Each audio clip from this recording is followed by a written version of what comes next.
খুশির খবর, আপনার বৌমার মেয়ে হয়েছে। আর আমার বৌমা কেমন আছে? ও একদম সুস্থ আছে। ওকে সুস্থ থাকতে দেওয়া যাবে না, ওকে মেরে ফেলতে হবে। হ্যাঁ, আপনি এটা কি বলছেন? যেটা বলতেছি ওইটা করো, তোমার অ্যাকাউন্টে টাকা পৌঁছিয়ে যাবে। ঠিক আছে, আপনার কাজ হয়ে যাবে।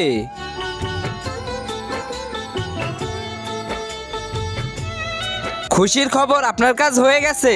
এই নেন মিষ্টি খান। এখন এই বাচ্চাটাকে মেরে দিব। আমি নিঃশ্বাস নিতে পারছি না কেন? নার্স, তুই আমার সাথে বিশ্বাসঘাতকতা করলি।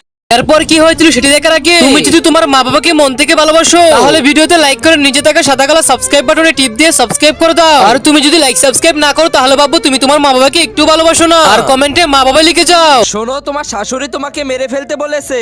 ও আমাকে মেরে ফেলে আমার মেয়েকেও মেরে ফেলবে। আমাকে মেরে দাও, আমার মেয়েকে বাঁচিয়ে নাও প্লিজ। ডক্টর, আপনি একদম চিন্তা করবেন না, দুজনকে আমি বাঁচিয়ে নিব। সবাই আমাদের কাছে জীবন বাঁচাতে আসে, আমরা শুধু জীবন বাঁচাই, মারি না। যদি নেক্সট পার্ট দেখতে চাও, পার্ট 2 লিখে কমেন্ট করো।